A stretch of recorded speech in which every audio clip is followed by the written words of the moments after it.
Looks like I'm going to get going. Hopefully the latecomers can catch up. So first of all, so grateful to be here. So grateful to have this opportunity to talk to all of you. And I want to first say thank you to those that put this together. So of course that's ADAC and the other sponsors, Business of Home, Cravat, and Made Goods. It's just, I love the opportunity to talk to so many designers and to really dig into what I find to be a really profound topic. It's always been profound. I've been talking about charging strategies for a long, long time.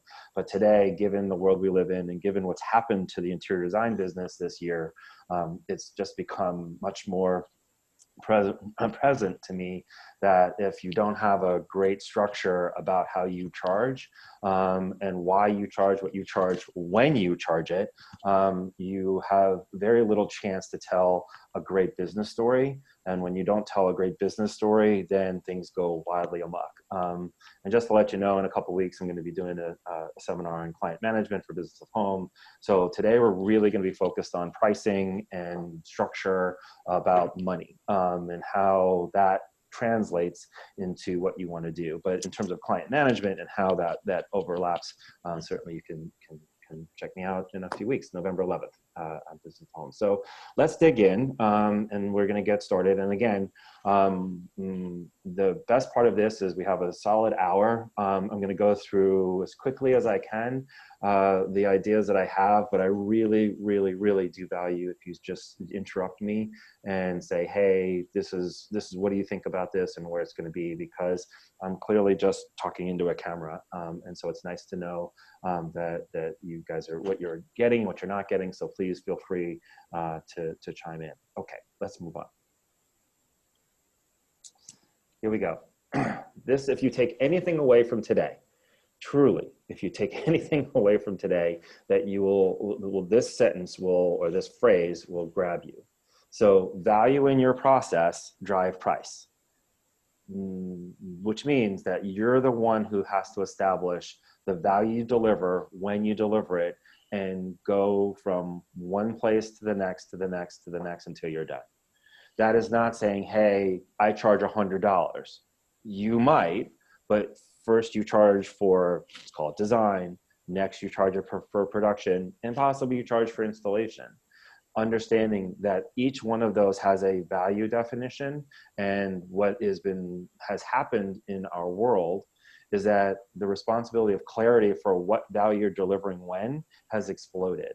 And I think that is just nothing but a great thing. And so I'm not going to go on until I can try to land that. If you back up, and to do that, we have to back up 20 years.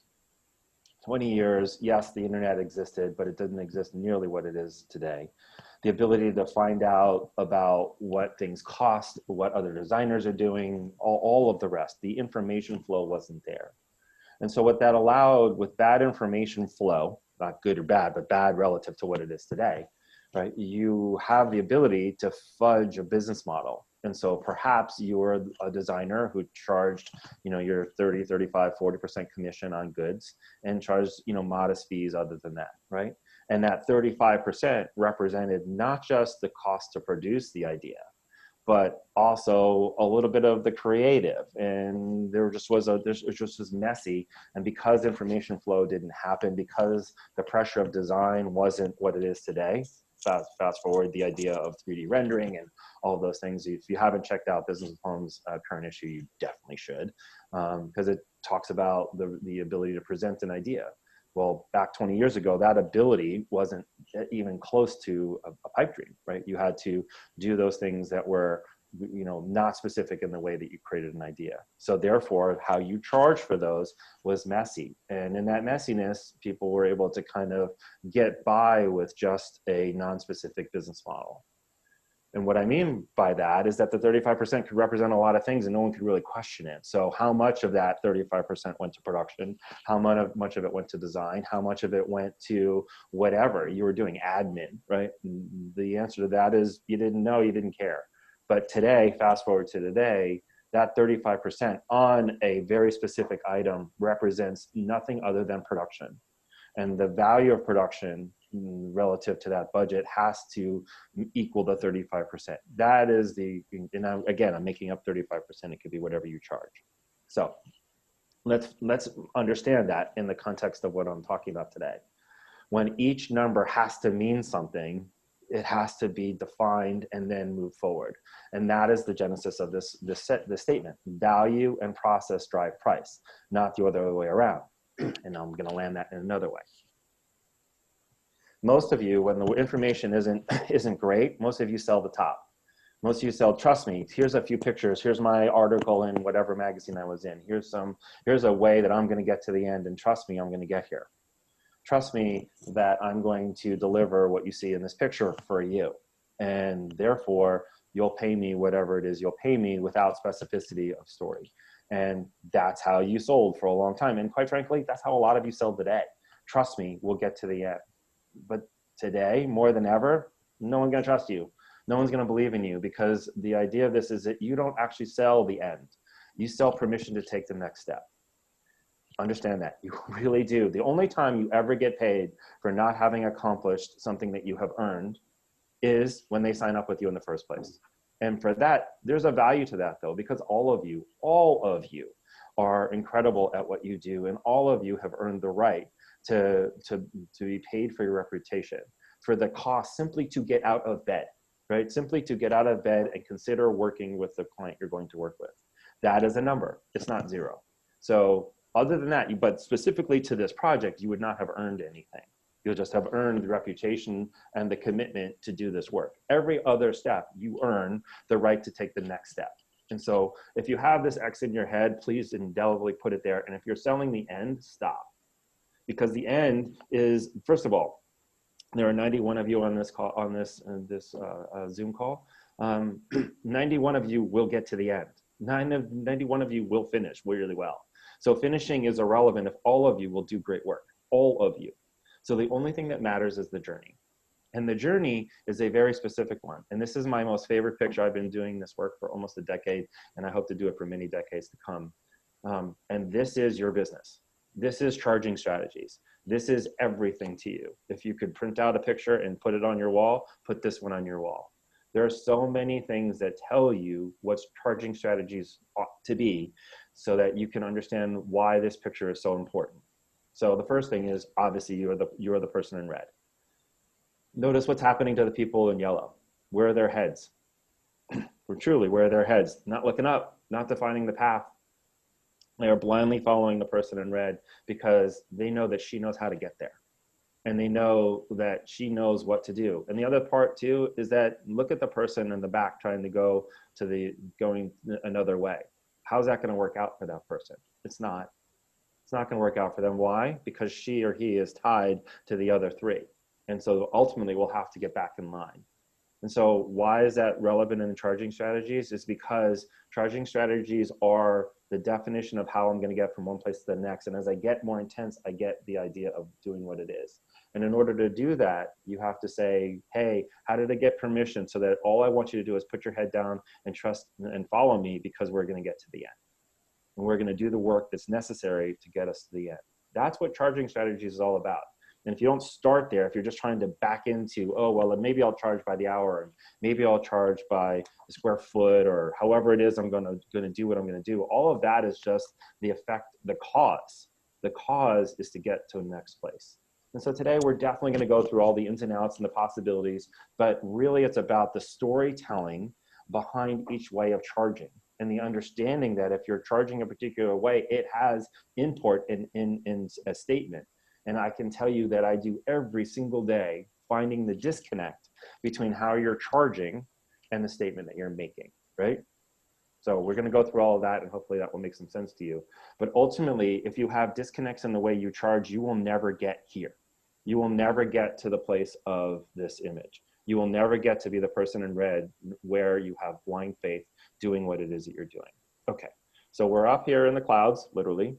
And we're going to spend the next bit of time really coming back down to the ground, because what I am a power Capricorn, and as much as I love my ideas and how they're out there, if you can't put them on the ground, they don't mean anything, right? So trust me, I'm going to earn your trust by showing you that the import of what you do and how you do it, and by way of charging matters, right? And so let's get going.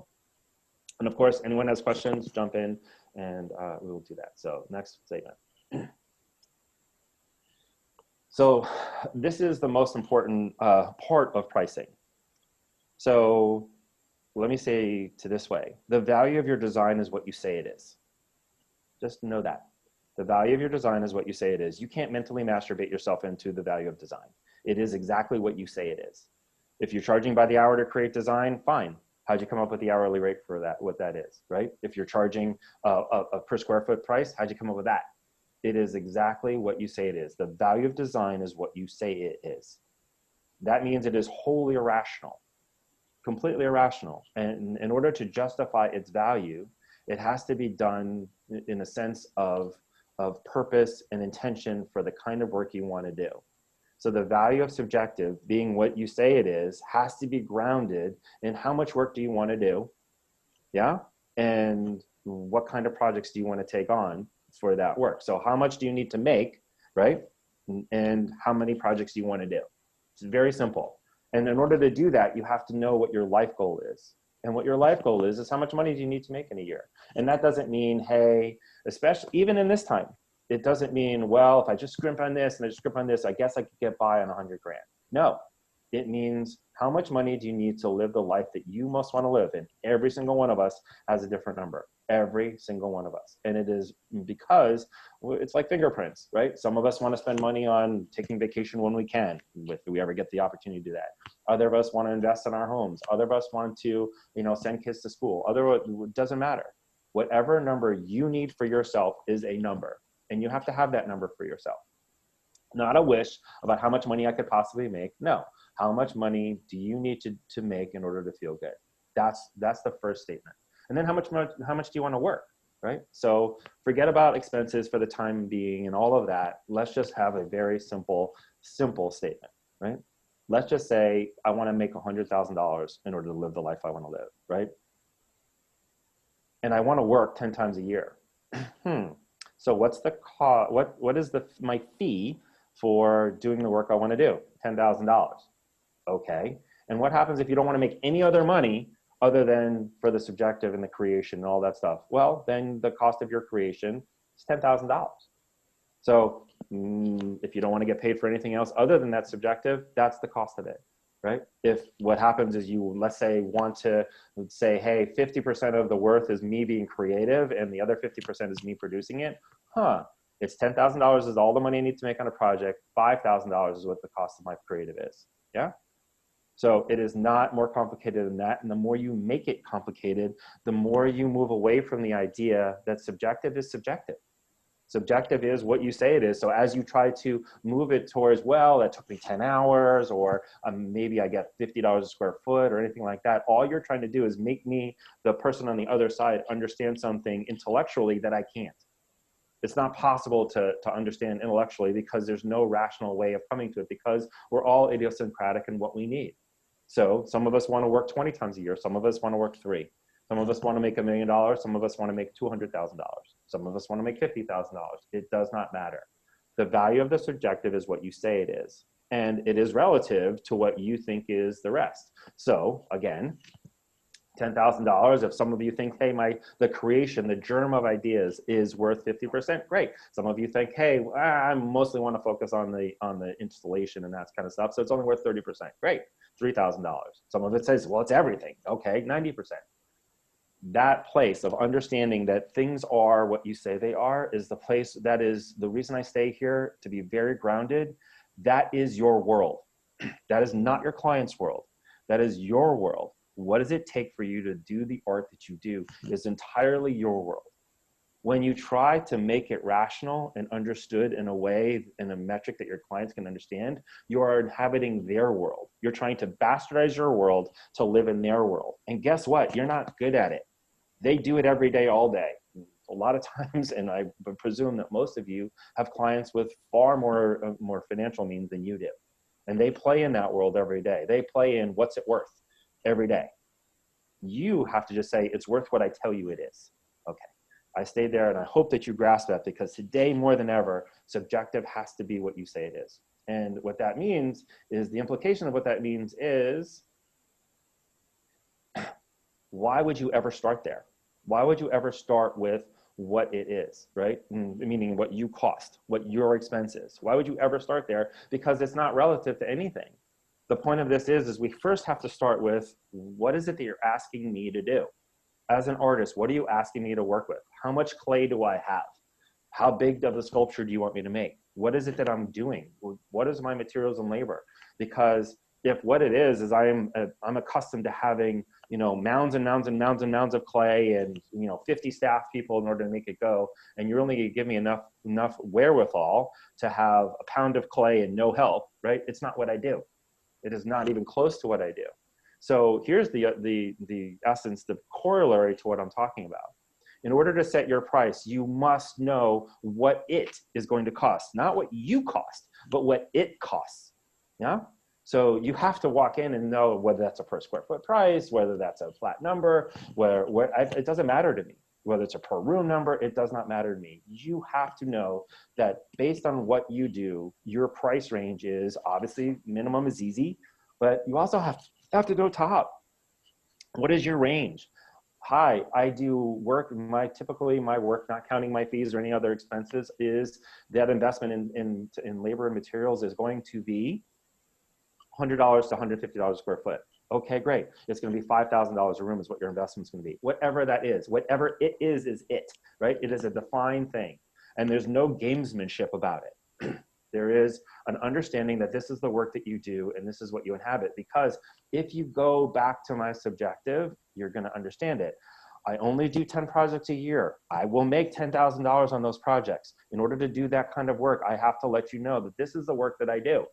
This is what I work on, right? First, and it's different for everybody. Same thing is that some people are really custom working at $100 a square foot. Some people are really custom to working at $500 a square foot.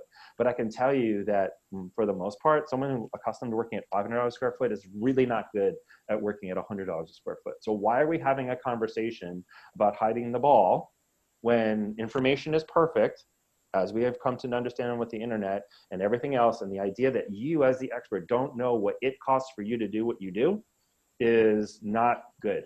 Right? You can't be a professional if you can't turn to somebody and say, hey, the cost of what I am going to do for you, not my cost, what it costs is going to be this. Now, of course, during the process, you'll hone it and whittle it down and get it closer to what it actually will be. But you're going to be in that range. And that's the fulfillment that you have to have. And so we start there. Okay, because what is it that we want to do? Many of you will say, hey, well, that means I can set my price relative to that number. No, that's not what that is. What it is to set it aside, right? Is to say, hey, this is the number that you're going to be doing, because when we get to what you cost and how you charge, right, it has to be divorced for the most part between what it costs. Of course, there's some relationship, but not a lot, not nearly as much as what any of you think. And so when you don't get to be lazy anymore and charge a percentage of the production budget, then what happens is you must talk about what value you bring to the table, separate and apart. And that 35% just becomes a number, becomes a good back-end number that generates what you need to generate. Understand? That is a really important part. So meaning that, let me ground that. If you had a 1,000 square foot studio that you're going to be doing, very small project, and let's say you had a $100,000 budget, right? In order to do that, $100 a square foot, and you're going to do it for $100,000. Your fee might be $100,000. That's what I'm talking about. And your justification for that fee is because that's what you need in order to do the project.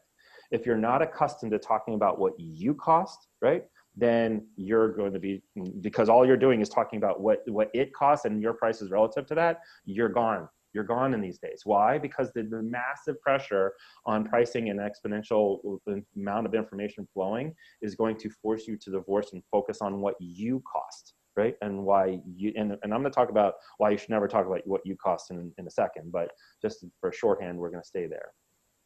And so now, once we've divorced those two, and we've established what it costs and the kind of effort it's going to take in order to create that, and why it is keeping with the type of work you want to do and how much work you want to do, now we can turn our attention to, okay, now let's decide, now let's absolutely positively decide, now that I understand my right number, right, and how that's going to be related to that and what's going to take to accomplish this, now I can focus on what I cost.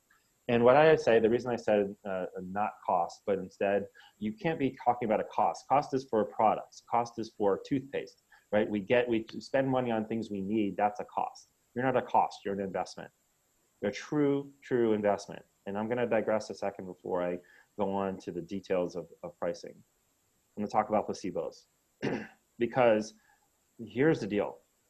To quote Joe Biden, if you're not a Biden fan, I'm sorry.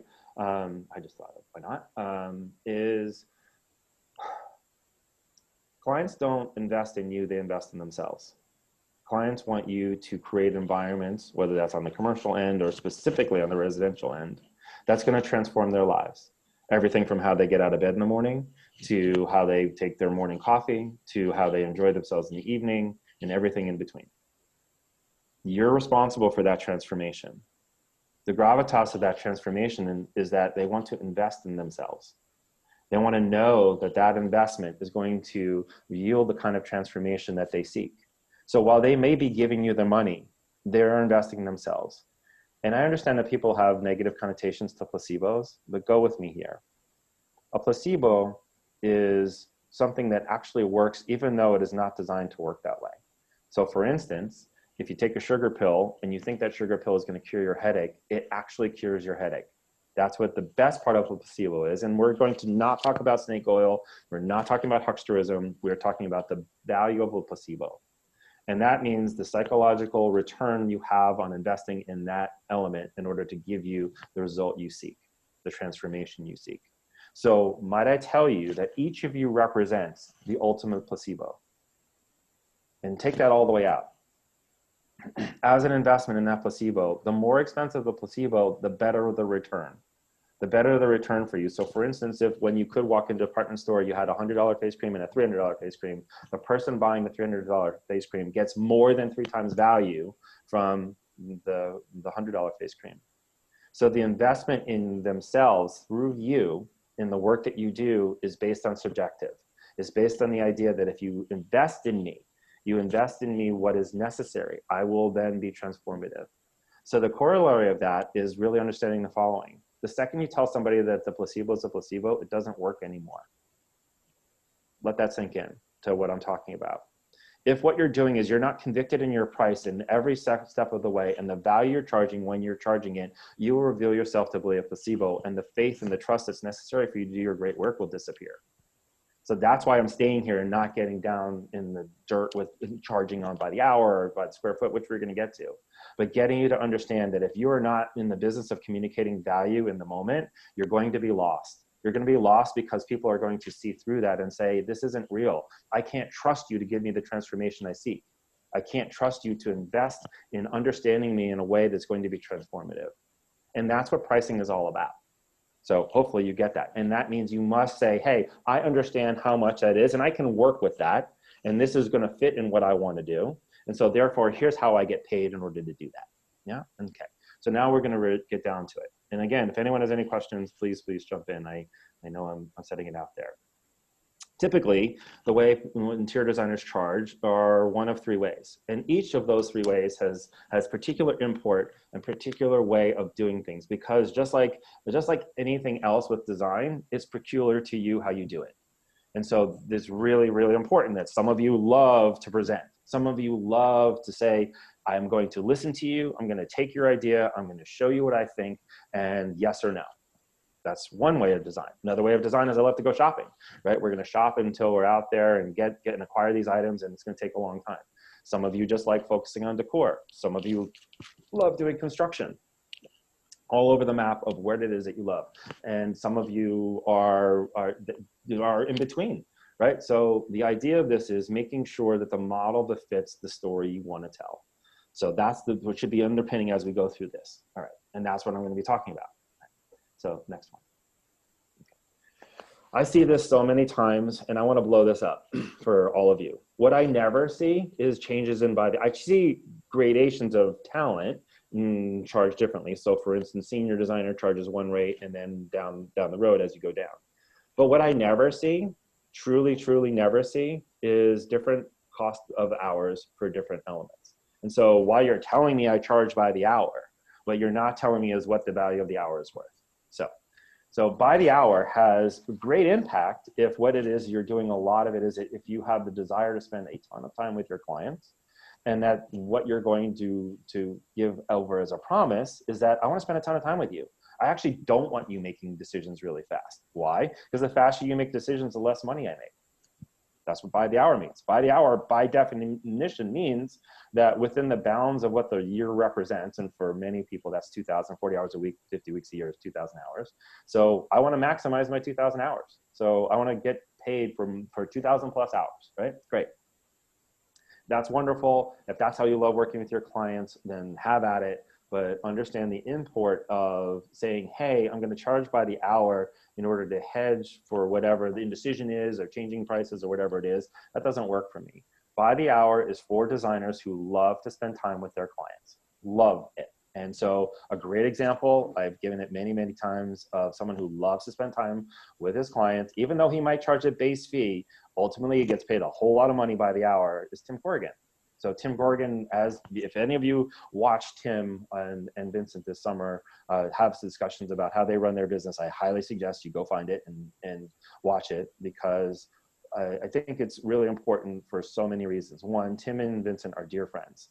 And it's really fun to watch those videos, specifically when talking about pricing, because you can see that each of them think the other one is crazy for how they do things. Like literally their faces drop when they see how the other person does it, which goes to show you that you don't, and the reason I give that is Tim and Vincent are pretty successful. So they just don't come at it the same way. And that is totally and completely fine. Tim will show 14 chandeliers to a client, and then the client might want to see 30 more, and he's good with it, right? Vincent would never do that. One and done. So neither one is better than the other. The question is which one would have it? And the reason I give that example right here is, could you imagine if Vincent charged by the hour, he'd never make any money? Because he doesn't want for somebody to spend a lot of time with him. He wants to spend as little time as possible with somebody. He wants to get them to say yes and move on.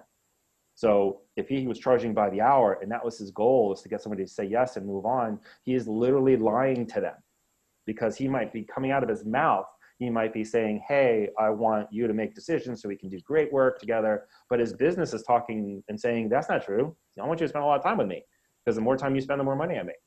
Okay. So now we understand the beauty and the negative of by the hour. The next way that people charge, and again, we mix and match. So I know that some of you charge a commission and that stuff, but let's just keep the purity of it for now, because we'll get back to that. Okay.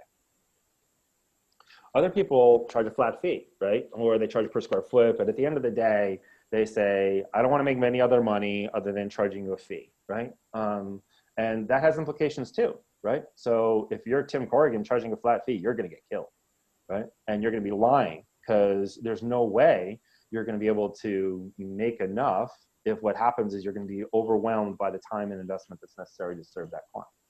So what a flat fee presumes is that you're pretty good at controlling time. You're pretty good at understanding what the objective budget is and how to accomplish that really quickly. And clients understand that the definitiveness of that flat fee means that they cannot be wasting your time. Why? Because time is money. If you charged $100 for a project you thought was going to take 3 months, and that project wound up taking you a year, you just got really crushed, right? Because there was not enough wherewithal for you to go along and do that. You made your money on 3 months. You didn't make your money on a year, right? So if you're not very good at controlling time, you're not very good at getting definitive decisions made, you can't charge a flat fee. That's where by the hour would work for you, if that's ultimately what you want. But if what you want is to get definitive decisions and you're comfortable in the way that you present, comfortable in the way of getting definitive decisions, then you can charge a flat fee, right? You can modulate that fee based on what it is that you're doing. Just because you're charging a flat fee doesn't mean you don't get to decide the percentages. So the part that I was talking about before, if you charge a flat fee, there's nothing saying that you can't charge 80% of that fee once you're finished with design, right? It's up to you. But understand the flat fee implication is that you are a tremendous, tremendous controller of time. And ultimately, what you're talking about with a flat fee is that while you're good at being what the budget is, you don't really care. If they spend, $100 a square foot, awesome. If they spend $175 a square foot, you're making the same amount of money, right? So what you know is that the fee is commensurate with pretty much what you think the material objective is, but you're not really in the business of controlling that to the specific place.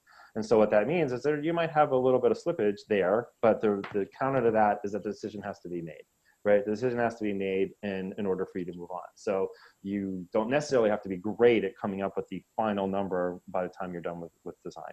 Okay, that could be who you are. But that's what a flat fee is that you're really good at controlling time, not necessarily the best at maximizing the specificity of budget.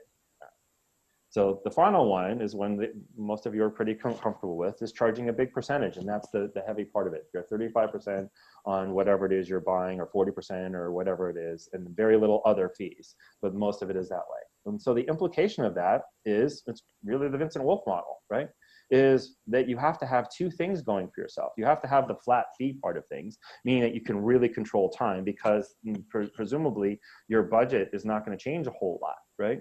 That you're not going to walk in at if you're charging 35%, your goal is, and unless you're going to try to create distrust, your goal is to actually be really certain about the money you're going to make. And that means you're really good at saying, this is what it's going to cost, not what I cost, what it costs, because that 35% represents what it's a fair fee to me, right? So I know going in that this is going to be X dollars for you. And that's what we're working to. And it's really specific, really, really specific in terms of what the investment is in not just you, but in what it is that you really know.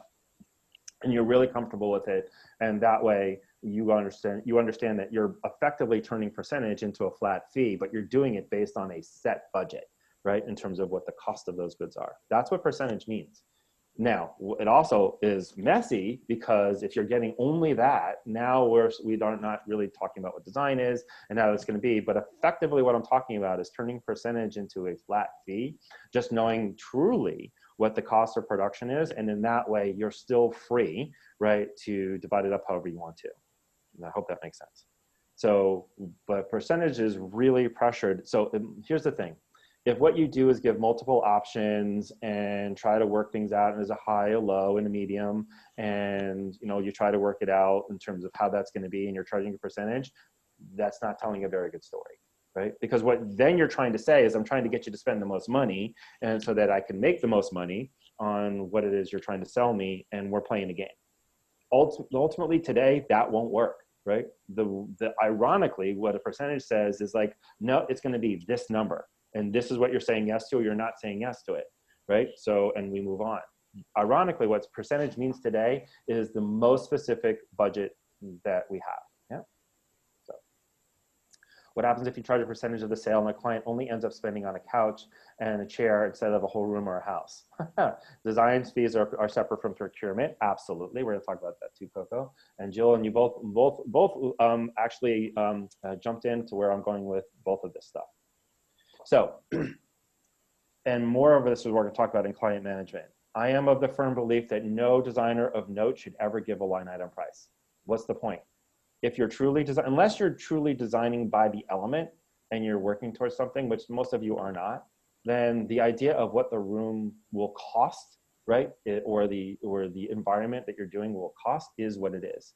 Now, that procurement price, as we talk about a percentage, is a whole other thing. So the idea of it is that if you're charging a percentage, the reason the budget is so important is because clients know before you ever show them anything that effectively you've made your money.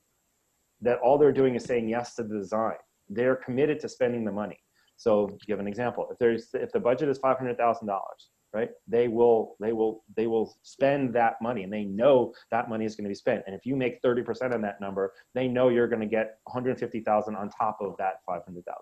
So there's actually no conversation about what it is that is getting paid. It's actually incredibly, to use in words that I in the right context, it's incredibly transparent, right? It says, I'm going to make 150 on your 500, but that 500 is definitive.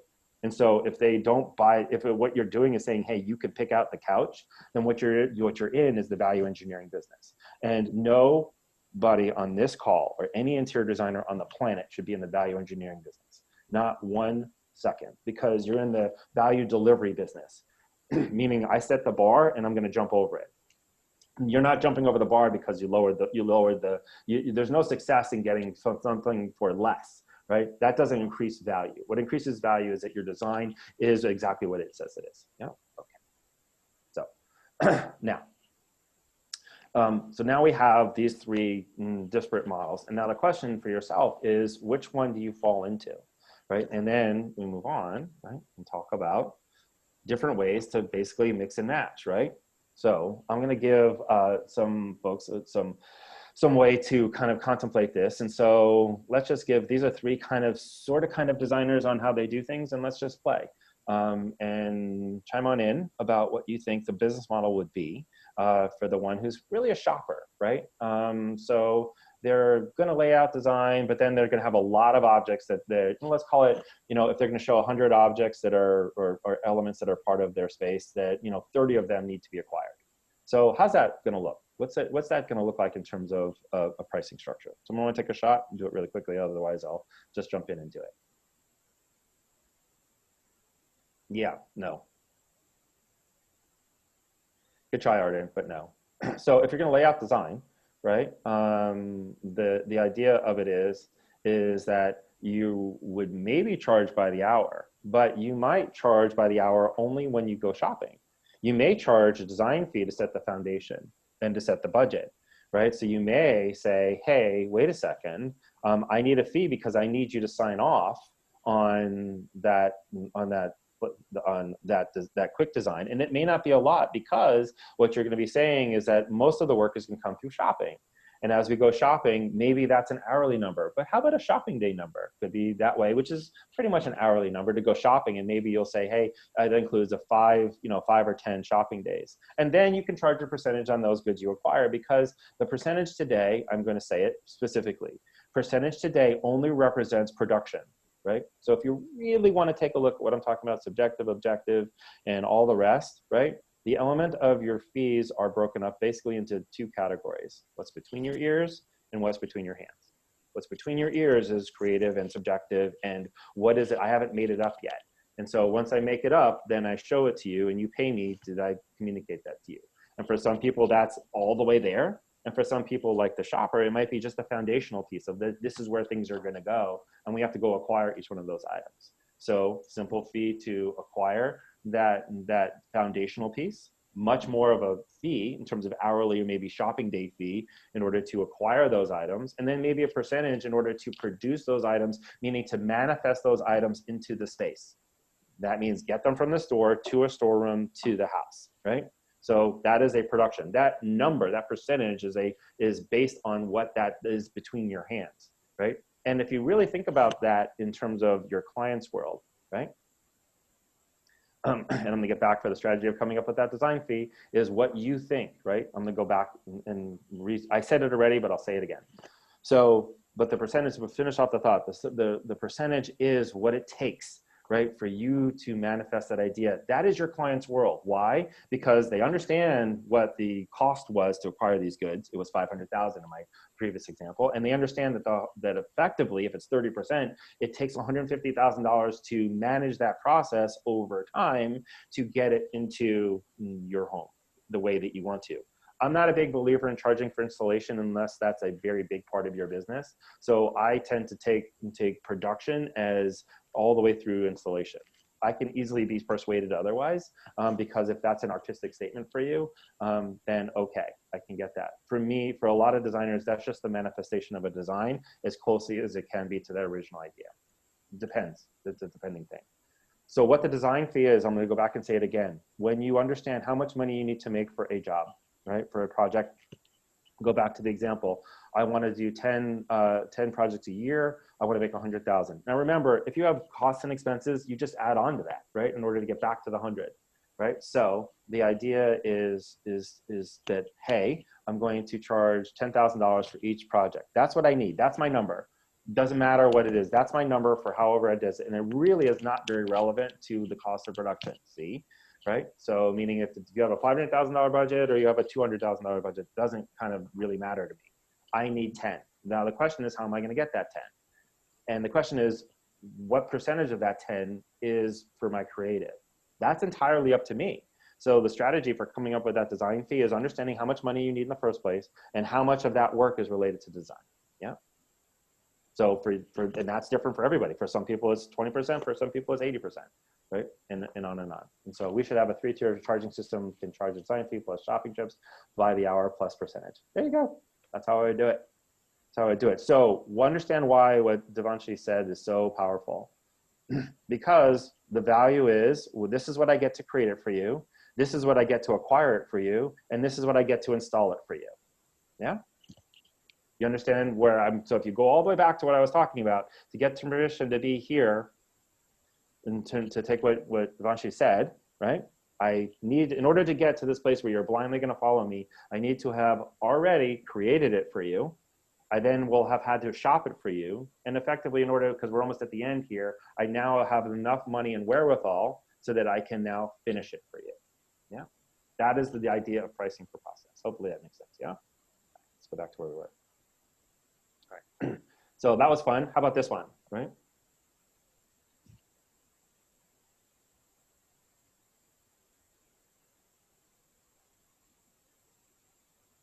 Any thoughts? Make sure I'm sensitive to time. We have about 20 minutes. Yeah, it could be a flat fee. It could definitely be a flat fee, or it could be a percentage, right? Because if you know the plan and you have already identified every single item and what it costs, then you are really good at what that objective cost of items are. And so you could either say it's a flat fee, right? That this is my number, which does imply, by the way, that you don't really care what the spend is.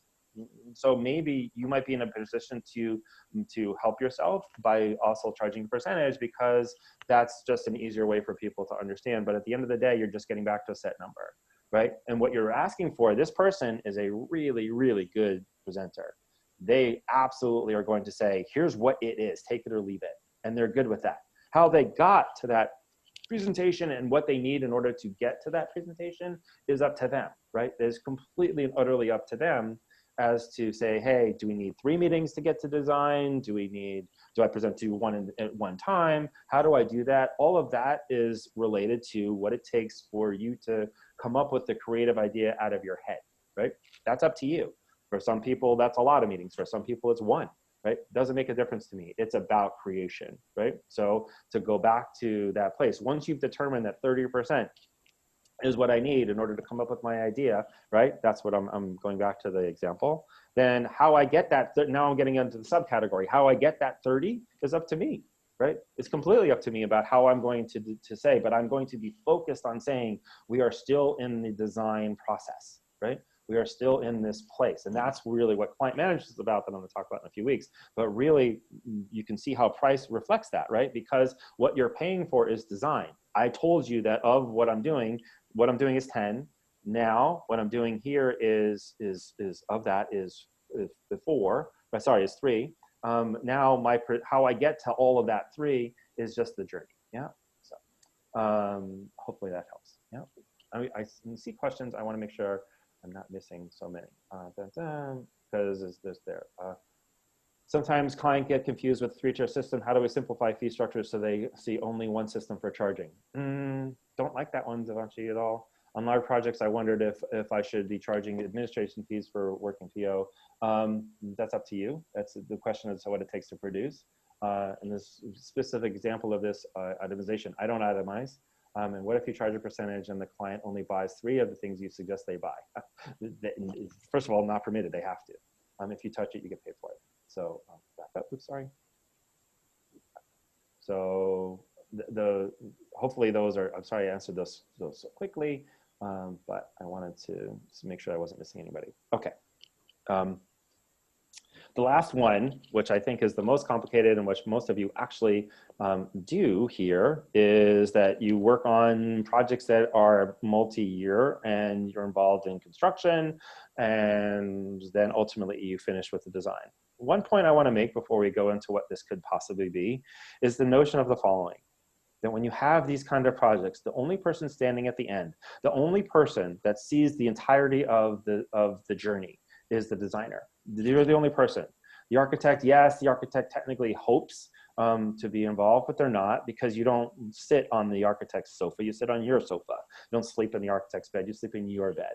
So you understand how it all gets from one place to the next, right? Obviously your input in the beginning with architects and all those other players as the space comes to be built, right, is not nearly as important as when you finish, which is because you're there at the end. But that being said, having that continuum of where you are in your relative importance means that how do you make sure that you have a voice where other people's voices are stronger? And how do you make sure that you're not stepping on other people's voices, because otherwise you're just getting into a power contest that you don't want to be in? And so understanding that, you can appreciate, I never advise charging a percentage on construction items. Why? Because then you're in competition with the architect and the general contractor ever. So for me, it's a very much an important part of the element that you're charging a fee. And to the extent you're responsible for those elements, especially when we get to the interior architecture element of things, fine, I can go there. But it's only really the only time I ever like charging percentages on items when it comes to construction is if they have an element of custom in them, right? And so if it's a specific, custom tile, specific custom way of doing things where your value is implicit on its execution. But if all you're doing is basically choosing the tile that ultimately the architect is going to approve and the general contractor is going to install, your value is only helping in the selection and possibly the installation process, not nearly what it would be if it was somewhat custom. So I don't charge percentages because I don't want designers competing with architects in the time when it's their strength, and contractors the same. Really what I'm trying to get you to is the ultimate place of being the designer, having a voice, making sure your story is consistent, and that you have the opportunity to be powerful where you need to be powerful. So here's a very, very, very specific example because I see it all the time in this place. And I'm so sorry if it gets a little esoteric, and please do chime in if it's too much. If you're there in the beginning of a project and you're helping specifically, choose out interior architecture elements and obviously be an advisor. And if what happens is that the client says to you, hey, that we don't really need you there. We're only going to need you then when it gets to decor. The implications of that is actually very, very significant, because with the understanding I have, and again, not a designer, not an artist, but if I had the choice to shape my palette and shape what it is that I'm going to be doing, I would want to have a voice there. Because if I'm stuck with decisions that I didn't have anything to do with, if I didn't have anything to make, but I would not have made them. So for instance, I would have made the windows, differently in different places. I would have, maybe done different things with that I would have had an import on. And the palette that I have to paint is now harder for me. Yeah. So what that should mean is that if it's harder for you to do what you do, then theoretically it should cost more money, right? If I have to design a room that I don't like what's in there, I don't like the ceiling, I don't like where the windows are, I don't like the shape of it, now that is actually harder for me. So, but guess what? It's harder for you, but let's call it you charged a fee or by the hour, but they excused you from that process. How much did you charge for it relative to charging for having a seat at the table? If you had a seat at the table through the whole thing, let's call it you got paid, another 100 hours to have that, right? Well, you don't get paid those 100 hours anymore. So what happens in these kind of projects all the time is that you actually get paid less to do harder work. Follow that. If what you want is a seat at the table at the beginning, you get paid less to do harder work. Why would that be? Why would that be anything true? So you can see the conundrum that you find yourself in for those of you who are many, many of you. My guessing is that of the 99 on this call, that there's probably 70 of you do this. So the story you're telling as a business is actually ass backwards, because you're literally not getting money to have the seat at the table and then not charging more for for the fact that you weren't at the table and having been stuck with things that you may or may not want. It is a risk. Maybe it's 100% what you want. More than likely it isn't. So how do you fix that? That's really where we get down to. That's the pinnacle of this conversation, is that you have to be a storyteller and you have to be consistent with what you say. So therefore, how would I solve that?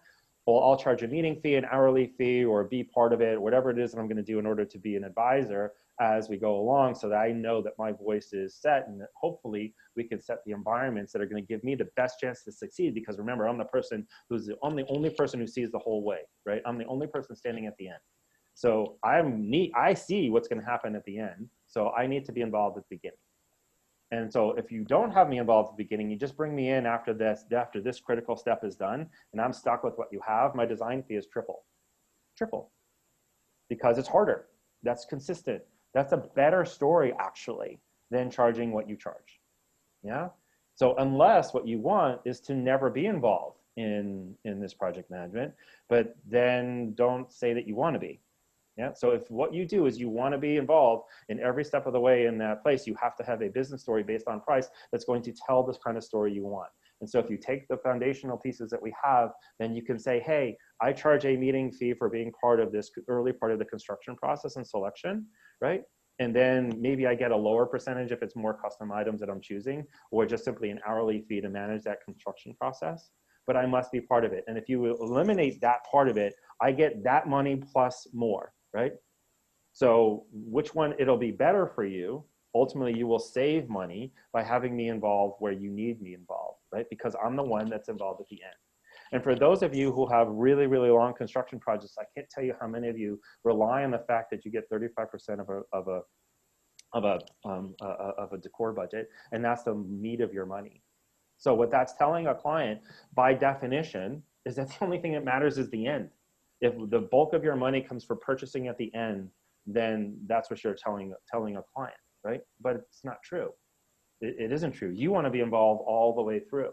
And so what I would highly suggest is that you figure out a way to reduce your percentages of purchases, right? And simply increase your fees. Yeah, has to be, right? Because I don't want to be telling a story that 2 years from now, I'm going to make 35% on whatever number you're going to spend, which by the way, is after all of the budgeting and all of the spend, and that you're getting the money spent last, theoretically, on your decor. Yeah. Even though the architect is saying, hey, you need to spend more, all the architect, everything else is like that, right? So the place of where we're going to get to wrap this all together is to really think about your charging strategies and the effect of the story that you want to tell. And if it doesn't work, right? And if it makes you feel that you're going to actually be putting too much pressure on your business to succeed, what'll happen is that you should think about, hey, wait a second, is there a better way for me to tell this story and to not be competitive, but to make sure that I'm consistent in what is there, in the fact that I want to be involved all the way through. I know that was really, I wanted to do that to get us to this place of being deep in it, right? Of course, this is many, many permutations of this and many ways of going through. I only have about 5 minutes left, so I want to give you, and here I'm typing my cell phone in. So if anyone just wants to text me, please do. I'm happy to text you back and answer your questions. And in the meantime, you can always reach me this way. But I want to drive home the following point, because I don't have a little bit of time, and I absolutely positively want to get you to do this stuff. So yes, and I am talking, Mimi, I am talking about adding a percentage on top of their spend. You can make it doesn't really make a difference to me how you want to talk about it. If you want to say, hey, it's a net price plus a percentage on top. If you want to say it's a flat price from which you have your product that way. And then, oops, I didn't do that. Hold on a second. Panelists and attendees. There we go. I have to give you my cell phone number. So it doesn't matter to me how you get there. It's just the numbers are the numbers. And so the numbers, that's the last 2 points I want to make. The numbers for the interior design business that I would hope that you're starting to tell your clients are that you typically make between 40 and 50% of budget, even though it's not directly related to production. That is a very typical way, right? And on that number, on that 45 to 55%, you will make 50% of that number. And that's the profit you're going to make. That is the business. And if we can get in the business of talking about that without impunity, and saying, let people understand that this is what it is, and this is how we ultimately get to that place, and this is how we ultimately get to a number, then we're having conversations about, okay, now tell me how you're going to earn it. Now tell me how it's going to be defined. And the reason I want to stay here and talk about this so very much is the world underneath your feet has just shifted. Yes, you can tell me it's because of the pandemic, and yes, you can tell me it's this, that, or the other thing, but it's also because of technology. It's also because of what is necessary. You can think of stories like what happened with Wayfair this year, and the ability of people to really, truly understand the necessity to have a home speak to what they want for their lives, and the responsibility that is now bestowed on all of you, which requires a gravitas that you have never had to have before. And that is a great thing for me. That is the best news on the planet for me, because what it says is act with impunity as to what makes you do your best work. Act with impunity as to how you're going to get permission to take the next step. And I'm going to leave you with the image. I want it to be indelible. If I can have one thing in my entire career, it is to get you to truly, truly understand and live this picture. Please do, because the gravitas of getting to be the person in red is that you get to show people a world that they cannot see without you. And you do that with your pricing, and you do that with connoting value, and you do that with being forthright in how you go about things. So I have some questions. I'm gonna try to field them without getting some cut off, but here we go.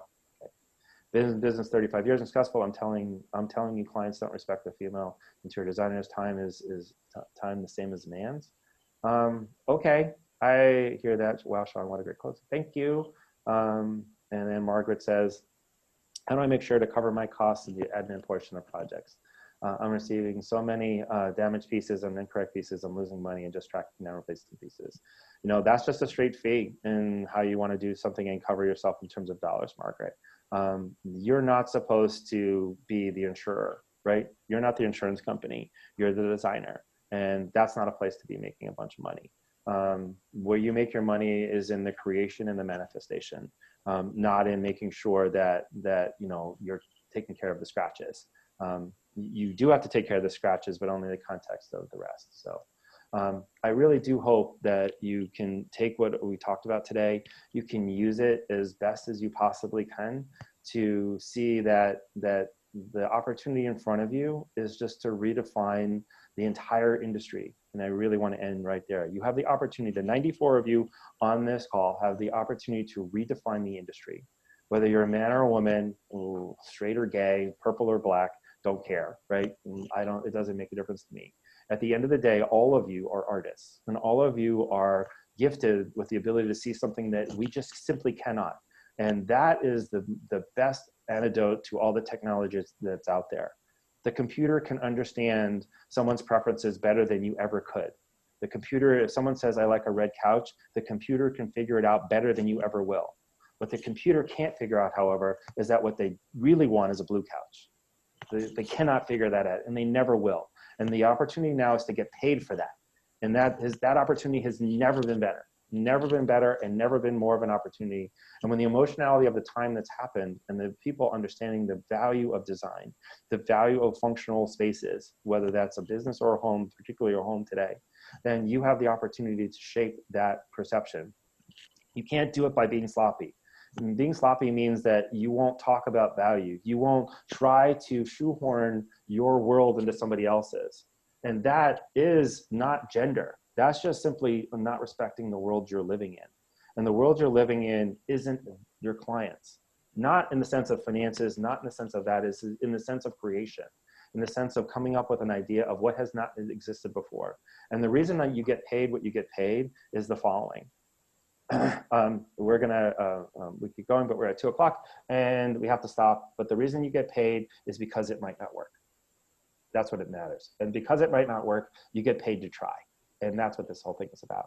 So thank you so very much. Again, please reach out to me. I would love, love, love to hear from you. And I am so grateful for the opportunity.